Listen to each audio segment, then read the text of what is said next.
Hey everybody, welcome to the Geek Generation. I am your host, Rob Logan, joined in the studio by Damien Cranshaw. I'm here. Roger Andrews. Hey, Rob. Artist extraordinaire. And Kane Andrews. Hello, friends. Hello, friends. Last week we talked all about our experiences at San Diego Comic-Con, and this year we're getting into all the big news that came out of the convention, and there was a lot. Granted, Marvel did not have a presence in Hall H this year. I at first thought that Marvel not being there meant that they weren't going to be at the convention at all, not that they just weren't going to have a presence in Hall H, which is fine. Mm-hmm. I don't think they have anything that they really needed to show off in Hall H. No, I mean, was there a Ant-Man panel? No, but Ant-Man was right around the corner, so there was really no need. Right. I mean, they showed off the costume at the Marvel booth. Right. But that was really all that needed to be done. People were either going or not at that point. I don't think they were like building buzz. Let's face it, everyone's going. Yeah. That's right. Yeah. You know, people don't never factor that in. People, listen, we're all going to go see these movies. Oh, yeah, totally. Right. That's the thing. Like, I as soon as they announce Batman v Superman, I'm going. Oh, you're going. It doesn't matter. Right. I'm going to be there. Yeah, you're going. So let's hop right in. There were some big trailer reveals. Some of this stuff leaked online, and there's a whole major controversy going on with that. Yep. That, who cares? Like, people leak trailers. People are going to say that they're going to hold back footage because people are leaking it. No one's going to hold back anything. Like, it's just going to keep happening. It's going to keep leaking. It's going to be part of the process. They're going to have to learn how to adopt it. I do wish people wouldn't leak stuff, and I personally refuse to watch leaked trailers because I have like just that cinephile attitude of I want to see something in the best possible quality. Right. I don't want to watch something off of someone's cell phone camera. Yeah, no, you don't want that. So I wait for seeing it how they intended us to see it. But Batman v Superman being the first one, I didn't initially want to see this one necessarily, but they did show it before Ant-Man, so I was shown the footage anyway.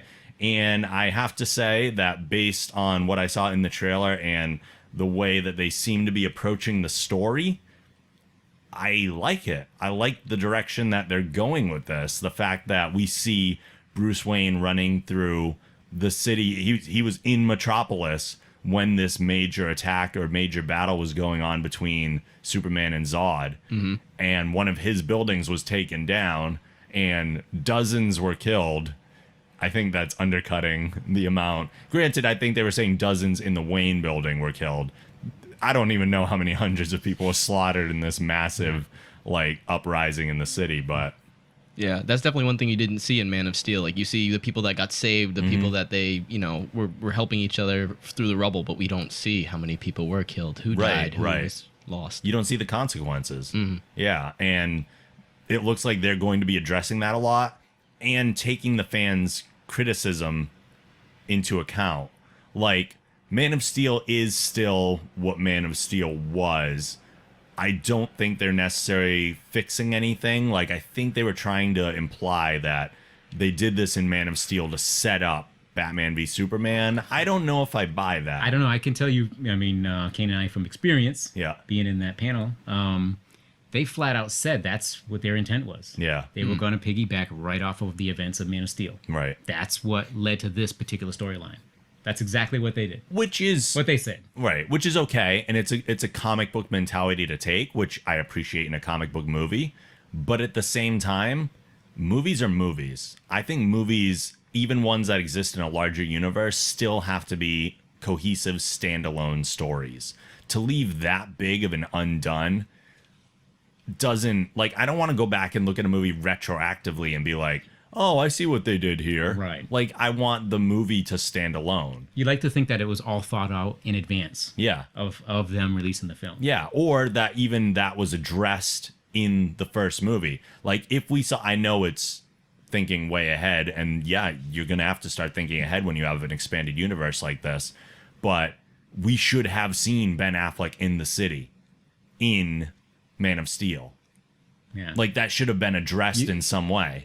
Well, there is a company that does that. They seed characters into films and prepare you for the next film. Right. Typically after the credits. Right. More often than not, right after the credits, right? So, I mean, it can be done. Marvel's shown that it can be done. That could have taken care of some of our problems if we knew that there were consequences on the way for Superman at that point. But we didn't, which makes Man of Steel the weaker film at that time. Right. But now it looks like maybe this is going to enrich Man of Steel. Yeah. If you see this and love it, you may go back and appreciate Man of Steel more after seeing this. Perhaps. And I may, but at the same time, I don't want to have to see Batman v Superman and then wait for something. Yeah, that's not fair. Yeah, you can't just keep saying, well, keep wait. That's just right. wait. Right. Yeah, no. Yeah, we'll get you in the second film. Yeah. All right, I got you. There's got to be a breaking point. Like, you can't just keep pulling that. Right. That's really my only concern with these, with all the films based off of comic book properties. Yeah. What is the breaking point? Right.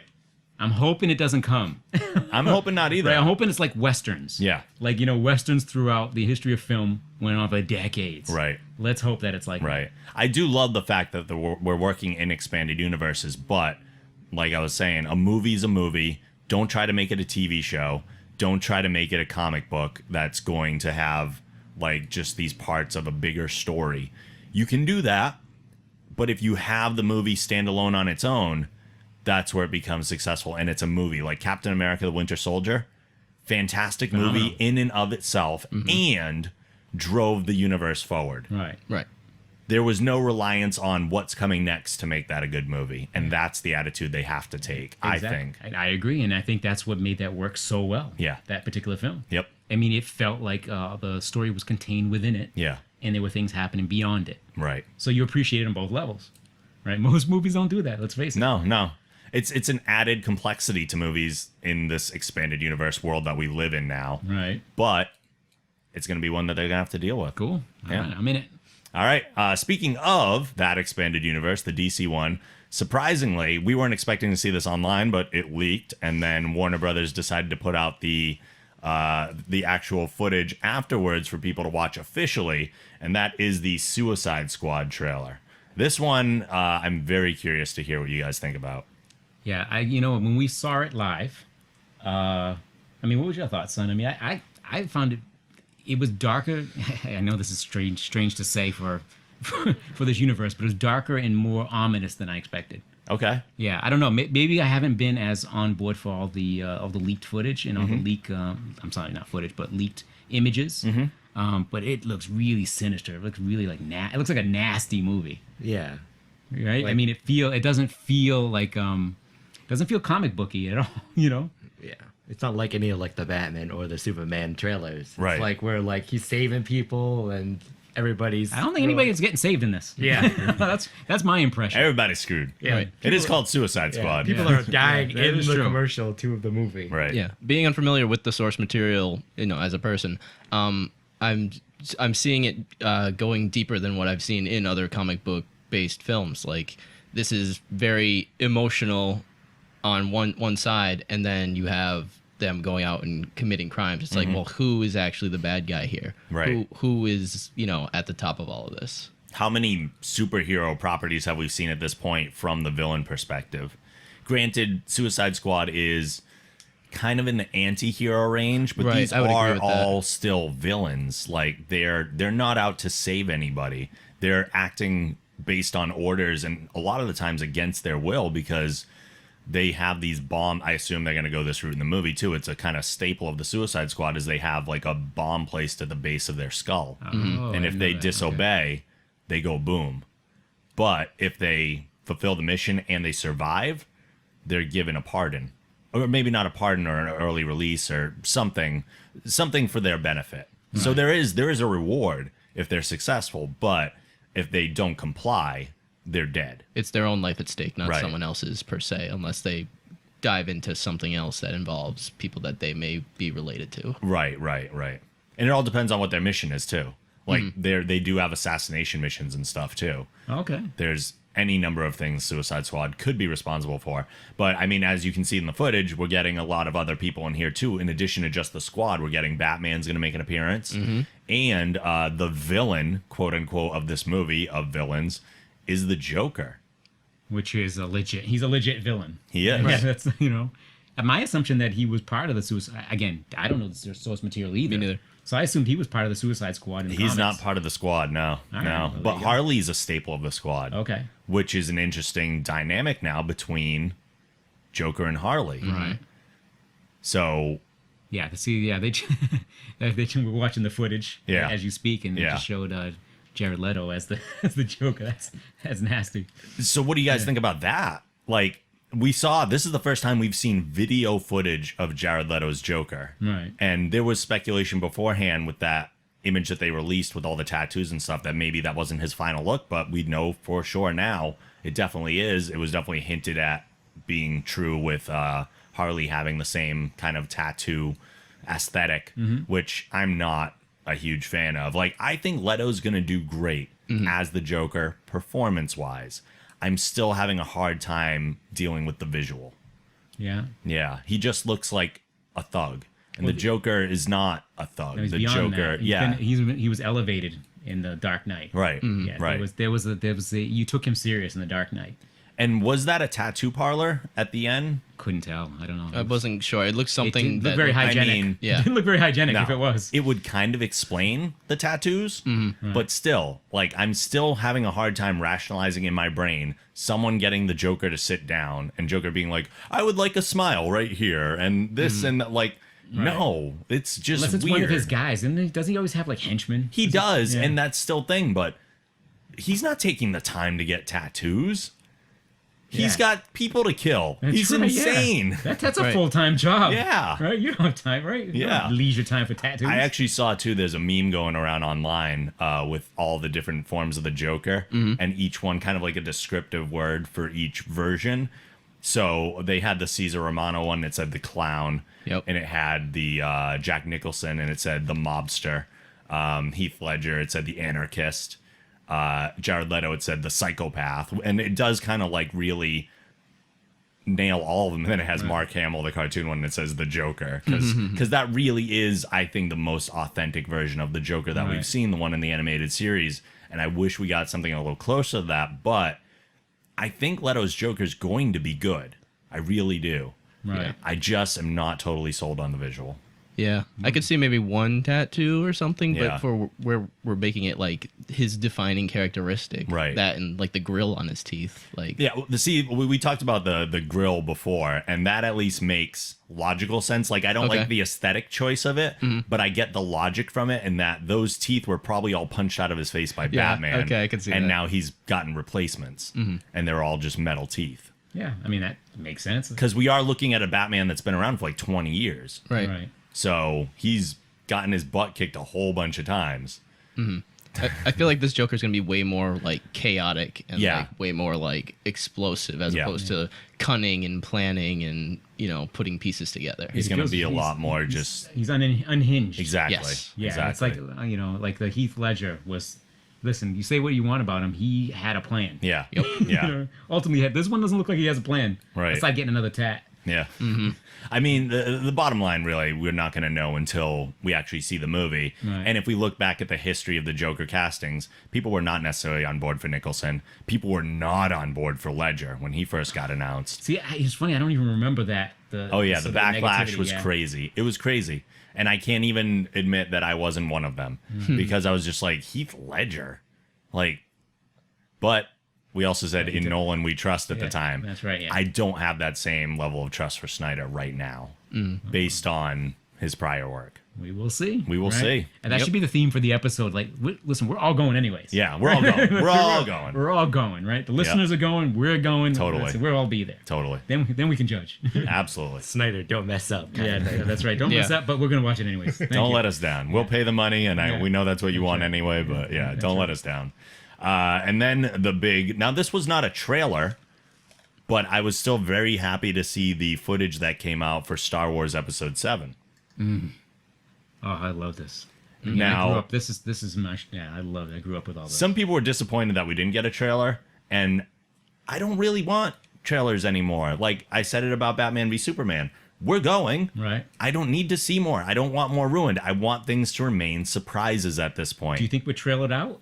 You think we've reached that critical mass on trailers? We get so many of them so often. I think so. right? Multiple teasers. Yeah. Yeah. We might I be also don't think that the mainstream is exposed the same way that we are.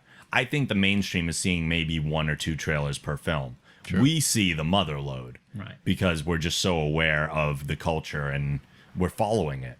So we definitely get exposed more than others, but I don't want to see 4 or 5 trailers for a movie because it ruins so much of the movie. I want those moments to be special. So a behind the scenes video for Star Wars is a logical choice, and I think sold the movie better than any trailer possibly could have, because a trailer you're going to see finished footage or near finished footage. What we're seeing here is the love that's being put into it from a practical effects standpoint. Right.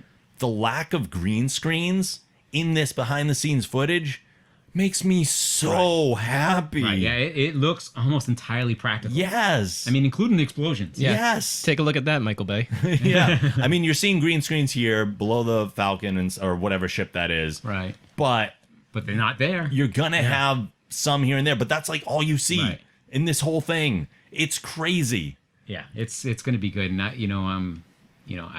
don't. I'm not going to speak too much on it. Yeah. But, I mean, I've been fortunate enough to be part of the licensing and some of the product that's being made. Yep. And obviously, I can't talk about it, but I've seen a lot of this. Yeah. And it's cool to have that experience shared with everyone else. Like for you to see it and be as jazzed as you are to Oh, see yeah, it. so stuff that I've excited. seen months ago. It's fun to now I can feel like I can talk about it now. Yeah. Yeah. I can say like, oh, did you see that? The Falcon's in this. Yep, Or yep. that Han and Chewie are in it. Yep. I couldn't say anything for Right. anybody for months. Right. Now that they revealed that, what's the name? Gwendolyn. I can't remember her last name. I can't either. She's playing that. Christie, maybe? Yeah, Gwendolyn Christie, Okay. I believe is her name. The fact that she's that silver trooper that Yes. they show. Yeah. And it's like I couldn't say anything to anybody Right. about it, but it's like it's super cool to actually share that now with people. It's very exciting. Right. I think they're like, JJ is doing all the right things Right. because he's a fan. And also, he's a story guy. Yes. I think that's the biggest thing I'm excited about. He's clearly a story guy. Yep. He's going to focus on story first, and then all the bells and whistles. Totally. So that's going to be fun. I'm so pumped for this. Yeah. I'm and not we gotta sure. wait till when? Like December? Yeah, Christmas. Christmas. Christmas. I'm not sure I could be more excited for Star Wars, especially after all this. So this is it, right? Is this going to be? This is the marquee event of the year, right? Yeah. Oh, totally. Greater than Avengers. Yeah. Greater than Yeah. 100%. Okay. There's so much riding on this movie. Yeah. The records that this is going to break, and this is Right. also the first canon movie since the prequels, because the expanded universe for Star Wars has been kind of like retconned. But they have all this other stuff coming out, like they have the Rogue One movie, and they have so much stuff. Ugh, it's going to be unbelievable. I'm so excited. Just give me all of it. You're right, and this stuff's going to explode. Yes. I mean, yeah, I wouldn't be shocked if they make $1 billion the first weekend. Right? Yeah, yeah. I mean, literally. They're going to release it all over the earth. Yeah. They might make $1 billion with day one. They might, Wednesday or Friday, whenever it comes out, they might make $1 billion that Yeah. day. Yeah. So, all right, we're in. So pumped. So pumped. So what do we say? What's the theme? we're all gonna go. We're all gonna go. All gonna go. All right, so those are the trailers. Let's get into some of the news, the big headlines that came out. First, about Comic-Con itself. While rumors have suggested that Comic-Con International might move to another location such as Los Angeles, Anaheim, or Las Vegas, San Diego's Mayor Kevin Falconer has announced that Comic-Con will remain in San Diego through 2018. The new deal gives SDCC a flat rate to inhabit the San Diego Convention Center and ensures that area hotels will not spike their prices for out-of-town attendees. The economic impact of the 4-day event to the San Diego region is in the neighborhood of $200 million annually. Whoa. That's just for a weekend. That is huge. That's sick. It's crazy, but we've seen it ground level, man. Like, Right, we've been in it. We've been in the wash. Yeah. Yeah, it's I something. can see that number being totally factual. I mean, and it's not just the convention center itself, it's all the things that happen around it. Exactly. Yep. It's unbelievable. You're basically seeding money into that town for the next year. Right. Ugh. Yeah, I don't want to go anywhere else. I don't either. I mean, I've really been- like the gas lamp. I mean, I've been to those other cities. I've attended conventions at those other cities, but Vegas, I guess, would kind of work, but because there's so much else to do around in and around Vegas. But I don't know. I mean, I just like San Diego. I love flying in. Yeah, I agree. It feels good. I mean, temp and the weather's Oh, phenomenal. it's beautiful out there. Yeah, I don't know. As soon as we got home, it was like 82 degrees and muggy, and I was like, ah. I know, yeah. Much less mug. Yeah. Yeah. A lot less mug. Muddy mug, maybe. It was but like, it that's got up to 75 or something while we were there. Yeah, I know. That was the hottest. And we had low one hot day. humidity. Yeah, I know. It's, yeah. San Diego's just a great, It a great is. vibe, too. It really is. People, plus, that Southern California people tend to be pretty laid back as well. So, Everyone's so friendly. Yeah. It's a good vibe. Yeah. I don't want them to go anywhere. I don't either. Yeah, no LA with like egos flying around and stuff. no. Yeah, I know it'd be easier for people to get there promoting wise. Yeah, but now it's a traffic situation. Yep. It's the hotels. It's funny. LA is, people don't realize how spread out LA is. It is. It's huge. So I don't know. I can't see LA it working well in LA. Yeah. Vegas maybe just Yep. because it's easy to there's so many hotels I don't think they could jack up the price like they do for every boxing match or every UFC. But Yep. I think it could work there. But no, let's stick with San Diego. Totally agree. Right back into the Batman stuff. Ben Affleck is looking to make use of all the tools in his utility belt as the current Dark Knight is set to co-write the script for an upcoming solo Batman movie with DC Chief Creative Officer Jeff Johns, which Affleck will also direct. Johns has written several issues for the character's solo title in addition to both volumes of Batman Earth 1 and appearances in Justice League. Johns has also been responsible for several episodes of Smallville, Arrow, and The Flash. So Ben Affleck co-writing and directing the next Batman movie. Now we see how they got him. Mm-hmm. That's how you got him, right? And I think a very smart decision. But can we please not have an origin story? I think they're past that. Please. I think when they're working with already a Batman that's 20 years in like crime fighting already, yeah, you don't go back to origin at this point. Good. Am I mistaken, or did they see a little bit of origin flash in that? Absolutely. Yeah. All right, And so they that's may fine. have like a sort of a montage. Yeah.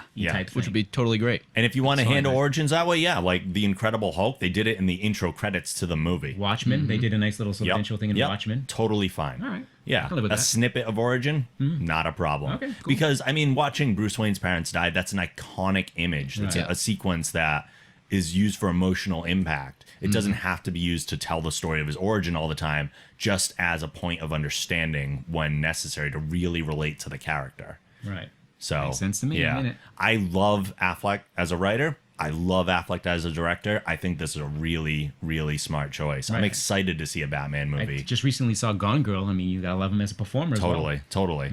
And Jeff Johns being one of the co-writers on this, that's huge. It's been so long since we've seen like a comic book writer getting into the trenches with the screenwriters for a Right. movie. And Johns has clearly worked on other projects that are doing the same kind of adaptations. Very smart move, just to kind of keep the character grounded in the character, I think. Cool. Should Yeah. be good. Yeah. Love this news. Sounds Very good. excited. Doctor Who. The BBC has announced that Series 9 of Doctor Who will premiere on September 19th. In addition to releasing a trailer, several episode details have been revealed, including the news that Game of Thrones star Maisie Williams will appear in a guest role in episode 5, and the first two and last two episodes of the season are written by current showrunner Stephen Moffat. Cool. How much of Whovians are we in the room aside from myself? Actually, Kane, you'd be the closest to a Yeah, I Whovian. am. I'm up to date. What do you think about Peter Capaldi? I like him. Yeah? Yeah. I mean, they couldn't have the bright-eyed, Bushy exciting tail. doctors. Sure. Eventually, you're gonna have to get a serious. Go a little older, get a little more dark, I guess. Yeah. A little gruff. The only thing I always I don't understand about Doctor Who in his choice, and I love him as an actor. Sure. I love him, in the loop and all that. But like I wonder, like how does that affect the young viewers? Like the young girls who love, like when you go Right. to the con, the young girls who love Doctor Who, Yep. clearly because of Matt Smith Yep. and clearly because of David Tennant. I wonder how that affects the audience. I think the girls who liked Doctor Who because of the kind of like fangirl crushes Right. were not huge Doctor Who fans anyway. So they were Matt Smith fans. Right. They were specifically David Tennant fans or Matt Smith Okay, fans, gotcha. or a lot of those went from Tennant to Smith and kind of like kept that going, and that was Doctor Who to them. Right. But the reboot started with Christopher Eccleston, someone who wasn't like an older Doctor, Right. but older than Tennant and Smith were in the role for sure. Smith was the youngest, Right. I believe, when he was cast. I think he was like 28 or 29, something like that. And going to an older doctor now, it's like almost testing the true fans of the show and being like, well, those familiar with Doctor Who know that the majority of the time, yeah, he's an older guy. Yeah, I think almost all of them, right? The older, Right. Like the ones from the 70s and right? They've all been older guys, haven't they? Yeah. Yeah. In the beginning of the season, too, they addressed it, too. Like, bringing it up, they were just like, well, he's been traveling for thousands and thousands of years. Of course he's going to be old. Right. It's And just I mean, a mask he wears to get... Absolutely. Right. He's always been an older guy. Yeah. Right, yeah, it's thousands of years Yeah, the old. younger Right. faces are just for the companions. so they Exactly. can- It's just whatever suit he's wearing at the time. Yeah, Yep. right. Skin suit. Yeah. Cool. So, I mean, I like Capaldi. I am excited for more Doctor Who. I have been kind of like falling away from it a little bit. I think because when I originally watched it, I binged so much. I binged Eccleston, I binged Tennant, and probably like the first season of Smith was when I kind of like hopped into all of that. And then the huge gaps between seasons, they do leave me hanging a lot. Like Right. we get 10 episodes. This is starting up in September. It'll be done in 2 months roughly. Yep. And then we get the Christmas episode, and then we don't see him for another like 8 months or something. That's the formula, right? That's hard. Yeah, that's got to be tricky. And it's not like The Walking Dead where they have Fear the Walking Dead now in the summer. Right. Yeah, there's no. Is there? Well, they had Torchwood for a while. Was that a spinoff? It was a spinoff, yeah. Did So that the play universe opposite was seasons? continuing, but I never saw Torchwood, or Okay. I don't know when it aired. Like, in conjunction Yeah, with I'm not it. familiar with that. Either. Yeah. So we'll look forward to that. Some updates on The Flash and Arrow. During the season finale of The Flash, we saw the appearance of Jay Garrick's helmet. During a panel at San Diego Comic-Con, Jeff Johns said of the helmet, quote, "That's not an Easter egg. That's a story point. We're going to see Jay." That's kind of a huge deal. We're going to see Jay Garrick on The Flash. Very cool. A new costume for The Flash was also on display at San Diego Comic-Con with a chest logo featuring a white circle to more closely resemble the comic book suit. Why they didn't go with this in the beginning, I don't know. Yeah, that's a good point. In from a design perspective, it's not going to hurt anything. For them, No. but yeah, I don't Like, why was a choice made to give him a red circle behind the lightning bolt? I don't It know. seems so odd. It's a good point. I see. It's not. Yeah, it doesn't affect anything in, No, in any way. right? nothing at all whatsoever. Like, they do that all the time, Right. especially in, it feels like they do that all the time in these CW series. Like, they didn't call Clark Superman until the very end. That was part of the premise of the show, though. But, like, Right. Arrow was the Hood, then Arrow, and then he's finally, I guess, going to be Green Arrow coming up in the next season. They had to call it Starling City instead of Star City for some reason. Like, these are changes that don't affect anything except pissing off fans because they're not accurate. Right. So why bother? There's got to be.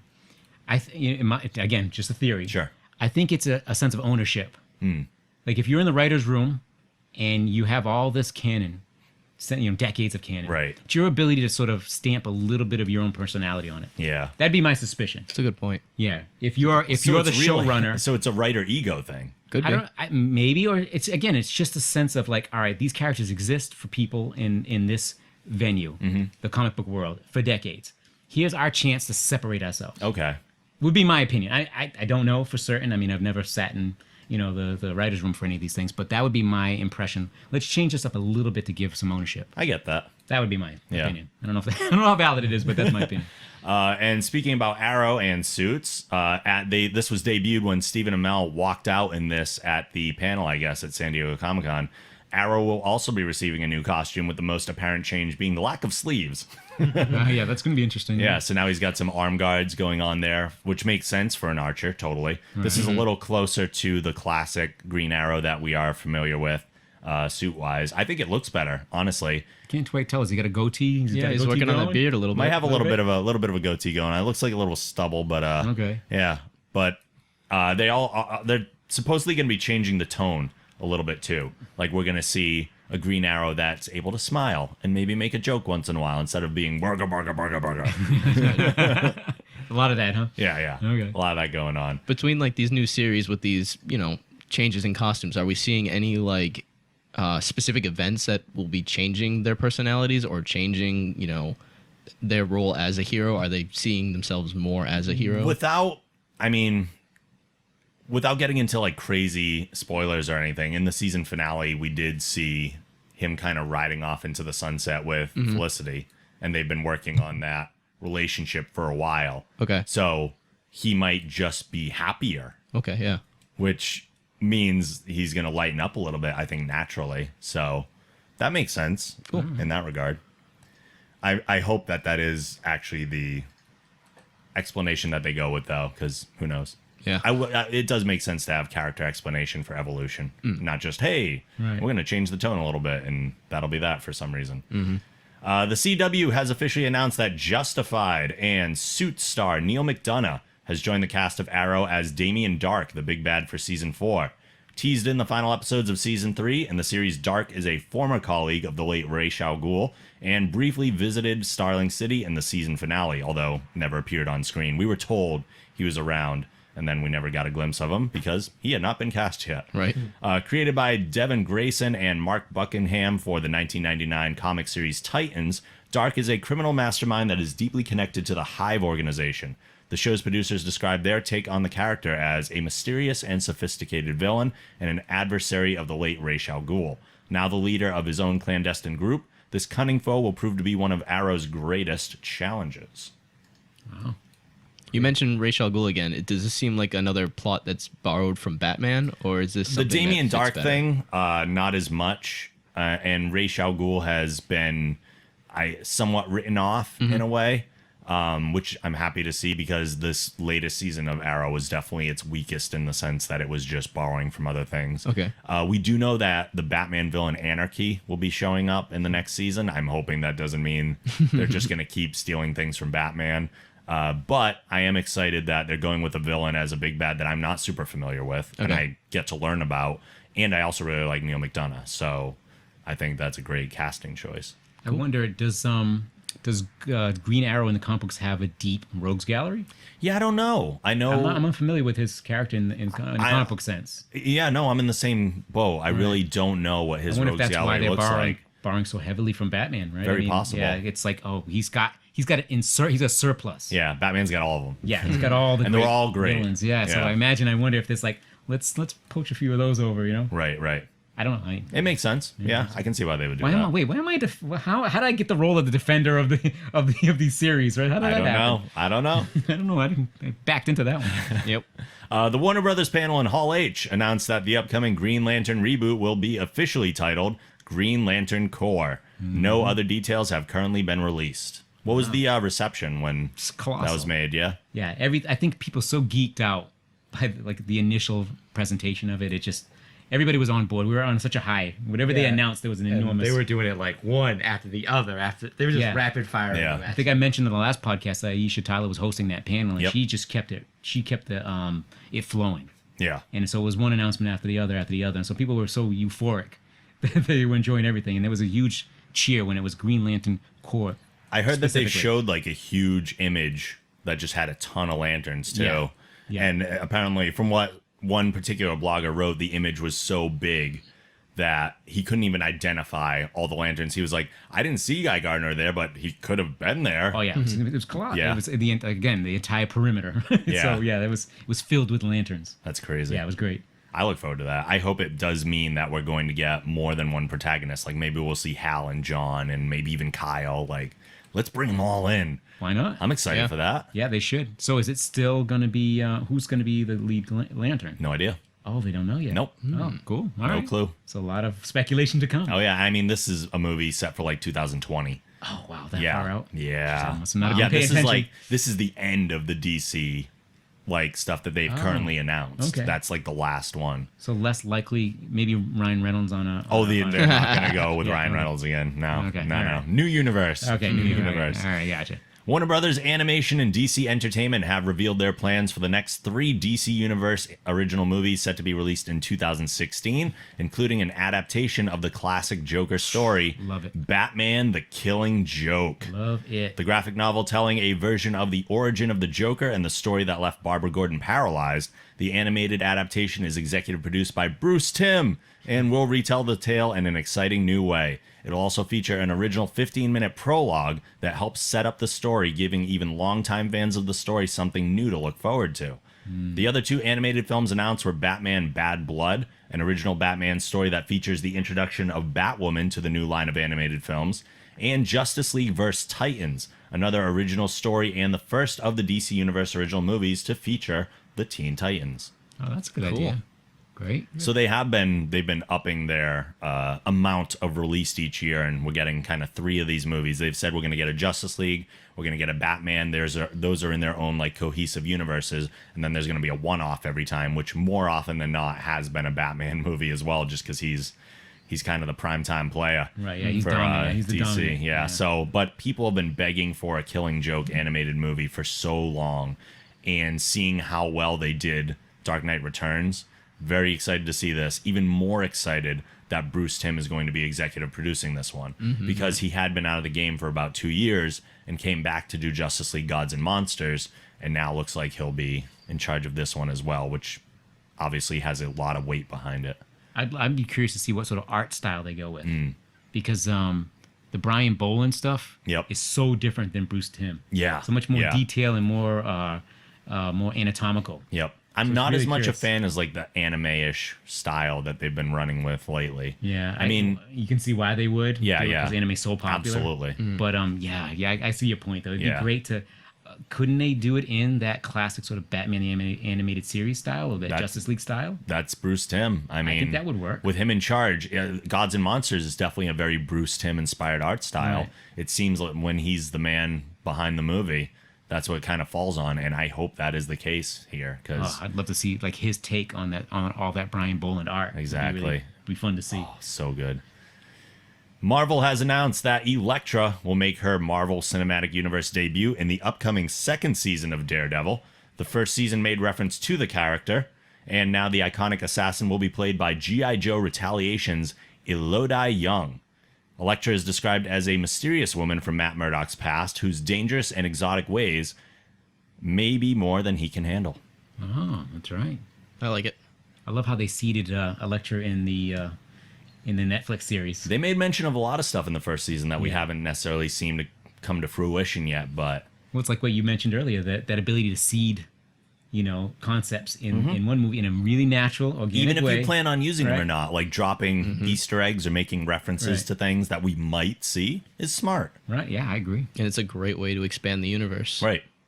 Like even in like Man of Steel, we did see a Wayne satellite. But if we had actually seen one of those buildings in Metropolis labeled as the Wayne thing, one that was being destroyed, even that small a thing, even if we didn't see Bruce Wayne himself, gives us thought forward to, oh crap, he just destroyed one of Bruce's buildings. There's no way he's going to let that fly. That's gonna show, there's going to be consequences Right. for that. Like that gives us some sort of forethought. But they didn't have that forethought as much as they'll try to convince you that they did, or else those things would be in the movie. Right, yeah. So That's true. But this casting looks great. I actually enjoyed Retaliation. I thought it was way better than the first G.I. Joe movie. And I mean, I haven't seen a ton of stuff that she's been in, but she certainly looks the part. If she was in a G.I. Joe movie, she definitely has the action chops. And I'm just pumped to see Elektra pop up in Daredevil too. So now this is, in addition to Punisher, we're getting Elektra as well, which is awesome. Yeah, no, that's great. Again, now you're back in my strike zone. Right. Marvel stuff. Oh, interesting. The next big screen adventure for the USS Enterprise has officially received the title Star Trek Beyond. Director Justin Lin confirmed the title for the next film in the Star Trek franchise, which has Idris Elba set as the film's villain, and a release date scheduled for July 8th, 2016. Whoa, we're going to have Stringer Bell in fighting Starfleet? That's what's going on? Stringer Bell? I don't know, Idris man. Elba, huh? Yeah, I love him. He's great. Luther's going to fight He's going to fight Kirk? Well, I don't know if they're going to have him come in as other characters he's played. I say we bring Luther in. It would make for an interesting movie. He's at least as formidable as Khan. Yeah. I'm pumped. I love the Star Trek franchise that's going on right now, so I am very excited, obviously, for the next one. Justin Lin's good director, too. I mean, that's the Fast and Furious guy, so as most are speculating, we're probably going to get a more action-filled Star Trek than we've seen in the past. And that's fine. But maybe just better action scenes, but I still want to see the Star Trek in there. Like, Right. I like the sit down debate, like explore bigger concepts I idea. think that ship might have left the left the space dock. I hate to say it. That's why I still pray for a new Star Trek That's series. good news is we got all the old stuff. We can still rewatch That's it. right. That's right. Yeah, I have a feeling it's action from here on out. Sure. Unfortunately, I agree with you. I miss that hard science fiction. Yes. But that maybe Exploring the moral quandaries of the world. right, yeah, and all the allegories and stuff. Yeah. Yeah, I miss all that. But who knew? Maybe they can seed. Talking about seed these action flicks with that. Totally. Give you a little extra depth. Maybe we'll see. I'd like it. I wonder if they're gonna make any mention to the the loss of the old Spock with Nimoy passing. I wonder if he will have if they will make an aside to that or any sort of small tribute to that during the movie. If anything, at least at the very end, we'll see a credit thing in memory of. But yeah, I'd like to see something in the movie too, some sort of nod or just direct, because he has been a character in the last two. So they're going to have to tie that up somehow. All right, there you go. We're writing this thing right here. What are you talking about? We write a lot of movies that never get produced here, we're for writing it sure. right here in this room. Director James Gunn has revealed the official title to the sequel for Marvel's Guardians of the Galaxy, which is titled Guardians of the Galaxy Volume 2. Apparently, Kevin Feige let the title slip while doing Ant-Man press, so Gunn was in the clear to make the confirmation. Oops. Hey, at least Gunn didn't do it. He would have been in trouble if he did, but Yep. Sure. no one's yelling at Kevin Feige for doing anything.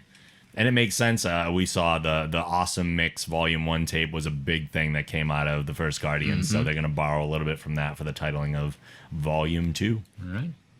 Trey Parker and Matt Stone have reached a new deal with Comedy Central to extend South Park by 3 seasons and 30 episodes, taking the longest-running primetime scripted series in cable through an unprecedented 23rd season and 304 episodes. The deal for 3 additional seasons ensures the series will continue to produce new original episodes through 2019. Parker and Stone will continue to write, direct, and edit every episode of South Park as they have since the premiere of the series in 1997. The 19th season of South Park premieres on Wednesday, September 16th. I want to know what it is they put in their coffee because they've been working so hard for so long They to put have. out such quality and timely content. They have, and the fact that they're doing another video game on top of all this, and like, I think they dropped down the season episode length based on the other projects that they're working on. Like they did Book of Mormon, so they had to take a step back for a little while and things like this. But Right. the fact that they're so hands-on with all of it is amazing, and it really shows why the series keeps up so well. Like it's still going strong. They had a little dip for right, a while. but everything does when it's that big. Right, but it is back to like full bore, just being amazing every episode of every season lately. It's awesome. Agreed. So excited for more South Park. I love that show so much. I can't even tell you. We previously reported that voice actor Harry Shearer would not be returning for the upcoming 27th season of The Simpsons, speaking of long-running series. 27. Now Fox has confirmed that Shearer will be returning and has signed the same contract as the other 5 members of the core voice cast, netting him $300,000 an episode through the show's 30th season. Wow, is that all? Yeah, that's it. Yeah. Yeah. Nothing big. 300K. boom. Nothing big. Yeah. Yeah. 1 week of work, 300K. How many episodes are in a season of The Simpsons? I would Like, assume I don't know. 20. they've got to be in the 20s, Yeah, right? 22, 24, maybe. I don't know. Yeah. Right, at least that it's on. Right, it's on through the whole fall. I mean, Ready to launch it. it's not like he doesn't deserve it. Oh, clearly. After a show that's running this long and the money that The Simpsons is probably generating, Right. that's probably his fair cut. You know Oh, what's yeah. interesting too, and that's much less than like if you think of shows in the '90s. What was Seinfeld making for his show? Oh, yeah. And Millions per. The Friends were making $1 million per Yeah. episode each. So 6 people making $1 million per episode at the end of their run. I mean, that's a heck of a thing. I mean, 300K per Yeah. episode. I'll take Well, it. we were talking about the difference between voice acting and on-camera acting. Right. I guess that's it. Yeah. $500,000. Yeah, that's and listen, I'm sure they're thankful for that. I'm Oh, sure. no doubt. No doubt. Especially when the guy's got an ISDN line in his house and that's how he's recording most of his stuff. He doesn't have to leave. Yep. That's the life. Yeah, I wish. Right, isn't that kind of what's going on in here, right? Yeah, except for the money part. Oh, that's one missing. Everything except the money. Doctor Who, which has never before been in a LEGO video game, will be playable in the LEGO Dimensions Starter Pack with a complete Doctor Who level where the game's heroes continue their quest while encountering Daleks, Cybermen, and other adversaries from the Whoniverse. Fans who want more Doctor Who and LEGO Dimensions will be able to purchase the Doctor Who level pack, which includes an additional mission-based Doctor Who level, along with a LEGO minifigure of the 12th Doctor and LEGO models of the TARDIS and Kane, all playable in the game. When the 12th Doctor is defeated in the level, he returns as the first Doctor and then regenerates back up to the 12th Doctor again, which is awesome. The interior of the TARDIS will also reflect the corresponding Doctor the player embodies or can be manually selected. There's even a jukebox inside where players can choose among different versions of the Doctor Who theme music. The TARDIS and K9 models can each be physically built and then rebuilt twice to do entirely different things in the digital game for massive variety. This game sounds insane. It just keeps getting bigger and better. We've talked about it so many times, and they just keep adding new things to it that just make you go, what is this? So now you're saying I can fly the TARDIS as Batman, and I can drive the DeLorean as the Doctor. What? Yeah, what more do you want? That's amazing. That's so amazing. Have they had the Doctor in a video game before in any form? There have been Doctor Who video games. They have not been the strongest thing. I can imagine. That's some diplomacy right there. Right. From what I've heard, at least, I haven't really played any of them, but yeah. Yeah. Yeah? Yeah. Okay. Enough said. But this makes it much more exciting. I mean, the Lego games have such a great lineage behind them. They're dropping so many right now, but the quality doesn't seem to be decreasing at all.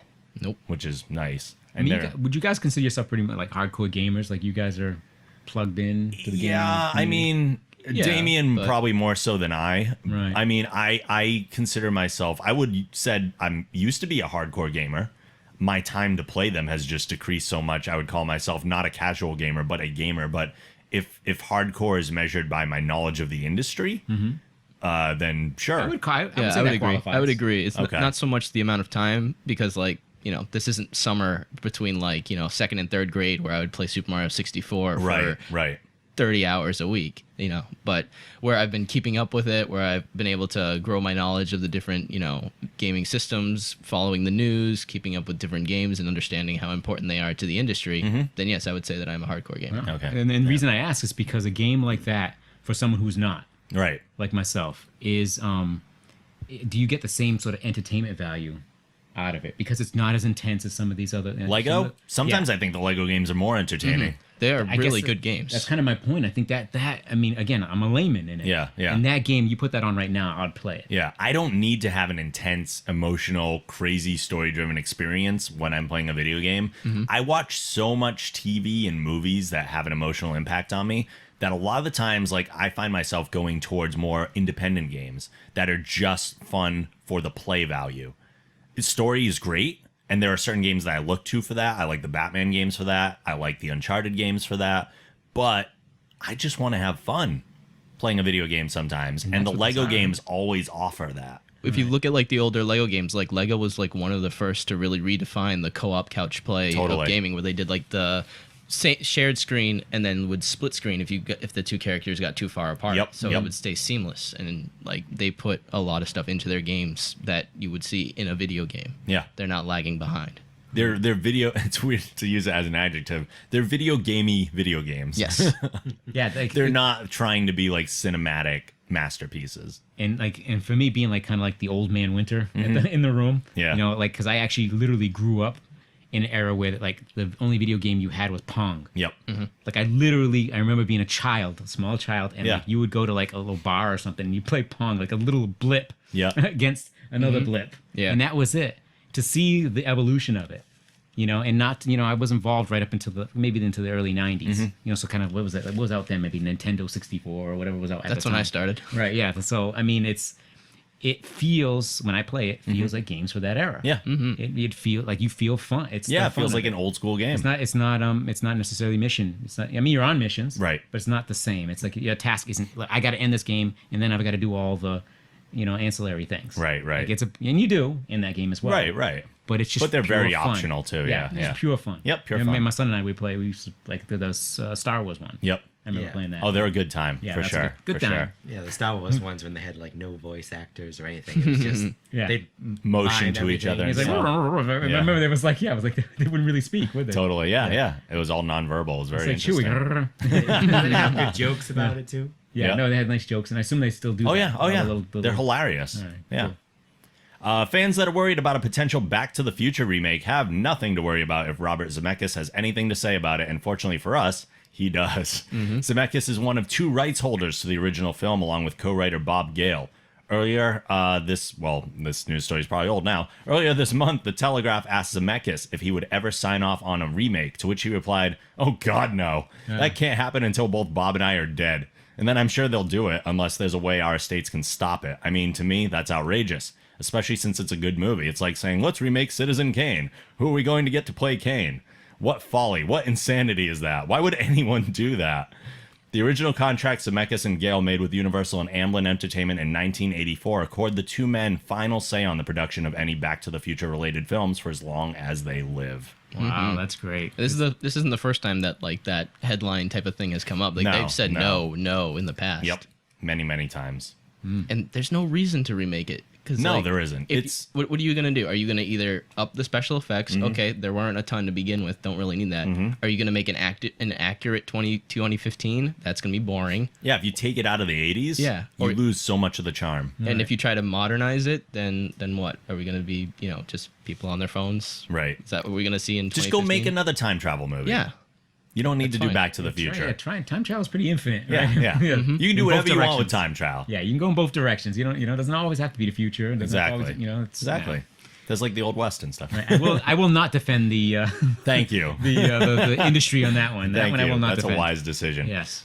We do have some time for geek outs if we get through them fairly quickly. Geek outs. Sure. So we can do our quick geek outs. Yay! There it is. Love it. Damien.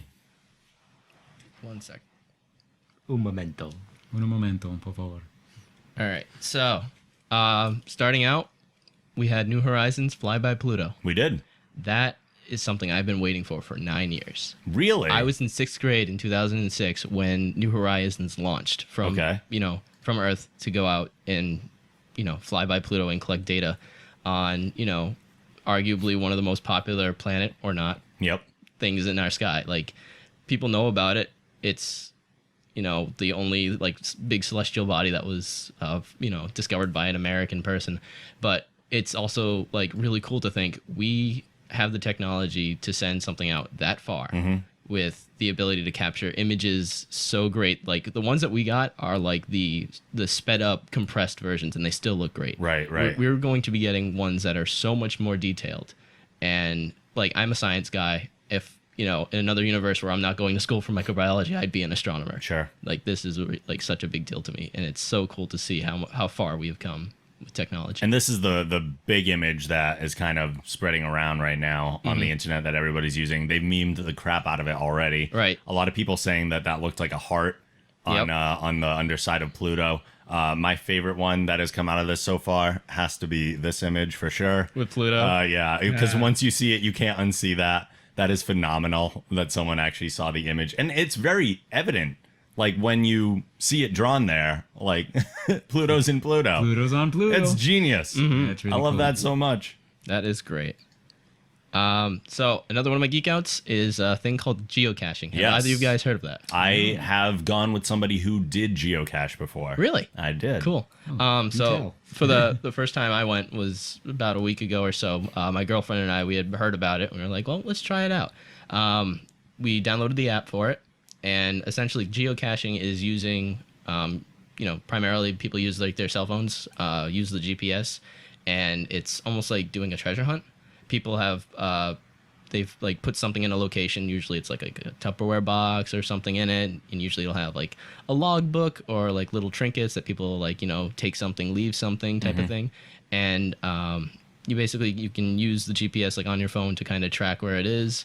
You can use it to get close, and then you're like, oh, I wonder if it's like under this rock, or if it's buried in this pile of leaves, or if it's behind this tree. And while it's it's not something huge, it's giving you a reason to kind of go out and Be outside. and Explore. Yeah. Wait, you're actually getting folks out of the house? I know, Yeah. right? But Whoa. you see, you still had to use their smartphone to do it. Right. It's like taking their smartphone and dangling it in front of them, and they have to keep following it. Right. And while they're out there, they should be listening to the podcast. Oh, that's Yes. right. Yeah, just put your headphones While they're on. treasure hunting. Right, yeah, while you're Yeah, treasure yeah, hunting, yeah. there, have a little something, little Totally. music to hunt with. Right? Yeah. Absolutely. But I recommend it to anyone who lives either in like a city area or some place that has like a lot of parks or whatever. It's fun. Get a group of people to go, see who can find the thing first, and leave something nice. Yep. It's fun. Oh, that's My last geek out is this awesome opportunity I had to interview the artist behind Owlturd Comics. He goes by the name of Shenaniganson. Owlturd Comics has been around for a couple years and has gotten really popular in the last couple years. Grossing high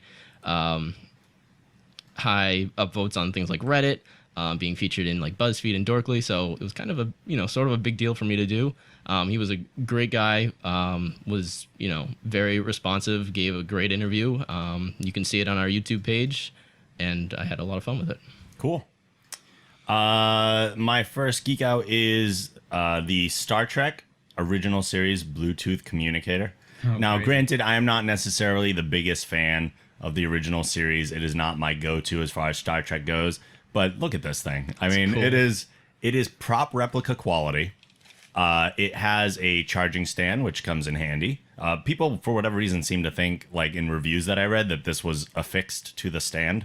Nobody actually has one in their Right? hands. They're just like, it's on a stand. What good is that? I think, are you idiots? Like, it comes off of there. There's a wide range of authentic sound effects from the Star Trek universe. It also works as a Bluetooth speaker. And it will start shipping in January of 2016. Now, again, like I said, I don't know if this is something I'm necessarily going to get. But it's awesome that it's out there. It's still cool. Really cool. Yeah. So, I mean, if you want to, it's not the phone itself. You can leave your phone in your pocket. And when your phone rings, you pick up this thing instead if it's connected but through Bluetooth and do and whatever. Yeah. You just talk to that instead. I hope they really reinforce the hinges though, because like on the show they would flip that thing up real quick. Oh yeah, right. Yeah. Well, it is prop replica quality. So if it's strong on the show, one would think it's going to be strong elsewhere. Good. This is another piece of news that came out of San Diego Comic-Con, and I left it in my geek outs because I am super geeking out about it. DC Entertainment and IDW Publishing have announced their latest crossover miniseries, Batman and Teenage Mutant Ninja Turtles.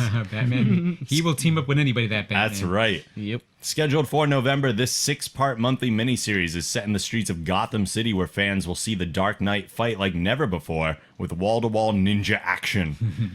In the ongoing power struggle between the Teenage Mutant Ninja Turtles, General Krang and the Foot Clan, allegiances have shifted and the battle lines have been drawn.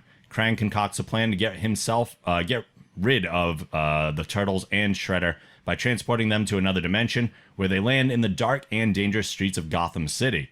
It isn't long before they encounter Gotham's most famous resident, Batman. The Caped Crusader may be their only hope of overcoming their enemies and getting back home, but not before they encounter a whole cast of Gotham's most infamous rogues. It's interesting. I think it's a lot smarter to put it into the Gotham universe than it is to go into the Teenage Mutant Ninja Turtles universe. Definitely. Because, like we were saying before, Batman has such a great rogues gallery. You can't transport like all the Batman villains to Teenage Mutant Ninja Turtle world. Mm-hmm. But that's just like little kid in me going, yes, Yeah, my combine- buddies are meeting each other. Right, yeah, they're combining it all, right? Yeah, like there's something super exciting about that to me. I guess Art we'll looks learn good, if too. Gotham has really good pizza or not. I know, right? My last geek out here is a just more. It's a geek out through another human being because I'm just so excited for them. We've talked before about Kumail Nanjiani and that he has the X-Files podcast. He is a huge fan of the X-Files. He's been going through all the episodes, doing the podcasts about them, and from like day one, we've been like, hey, we need to get the X-Files back on the air, and it happened. As soon as that happened, everyone was like, Kumail has to be in it. Kumail has to be in it. He just has to because he's clearly such a big fan. His star is rising on the actor spectrum. He's becoming a bigger comedian, becoming a bigger actor, and getting all of those things. And just yesterday, tweeted out, well, a week ago for some of you, just yesterday for us, Kumail tweeted out an image of himself with Gillian Anderson and David Duchovny because he is filming an episode of The X-Files. Good for him. That's Awesome. a vicarious geek out. Yes. Right. Like, I'm so excited for him because I know how much he loves it. And he's tweeted several things about it, too, since initially tweeting this picture, like saying that he was all calm and everything until he went on set and saw, like, the welcome packet that had the X-Files logo and Kumail Nanjiani typed up below it. Nice, right Like, on the call sheet, huh? like, what do you even... That's like Right. If someone handed me a voice script and it said Batman, Rob Valois, like, Yeah, I know. What would you do? I know, what right? the hell? Well, stay tuned. Maybe Yeah. maybe we could talk to Yeah. Andrea. Yeah, talk to Andrea Romano. Andrea, Call her up. Yeah. Oh, it's so great. I'm so happy for it. And the fact that Joel McHale in it does not hurt me as much now. I'm just more happy that Kumail got the role. Very exciting. Nice. That is the end of my Geek Outs for today, though. So we are going to wrap this thing up. Final thoughts or something you would like to plug, Damien? I'd like to take the moment just to pay respects to Mr. Satoru Iwata. Oh, yes. President of Nintendo passed Yep. away earlier this month. He was, very integral in both the company and the world of gaming. Before being president, he was very much responsible for the original Super Smash Brothers and balancing that mechanic, working on, some Pokemon titles. He was very much into the technical game development side, and it's sad to see him go at such a young age. Yeah, 55 years old. Yep. That's crazy. It's too bad. Way too soon. Way too soon. Very influential guy. And hardworking too. Totally. So, Roger. rest in peace. As always, you can find me on rand247.com. You will find all your your artful pleasure on that site. If you love toys and you love games, and I've got a bunch of imagery up there you can check out. And contact information should anyone. So should you like to have maybe a little piece of art done by myself? I might make. And I also like to throw a little shout out to my new extended family. Last year I had a baby girl. Yeah. Little Aria Lee. Yeah. And also to her mom Brenda Lee, or Lise, and little Michaela Marie, and my son Kane here. But yeah, no, that's All a the big family love up here in the family Geek love. Generation. I gotta send it out there. That's right. To see everything else that we do, head on over to thegeekgeneration.com. If you use iTunes, please rate the show and write a review. We always appreciate those. You can like us at facebook.com/thegeekgeneration and follow at Geek Generation on Twitter. You can follow me on Twitter and Instagram at The Night Angel. Support the show by going to thegeekgeneration.com/support. Send your emails to podcast@thegeekgeneration.com. And as always, the show theme is provided by Machine Supremacy. A link to their site can also be found on our site. We're wrapping up this week, and we will be back next week with new stuff for you, and we will see you then. All right, let's go get some barbecue. Let's do it. Later. See ya.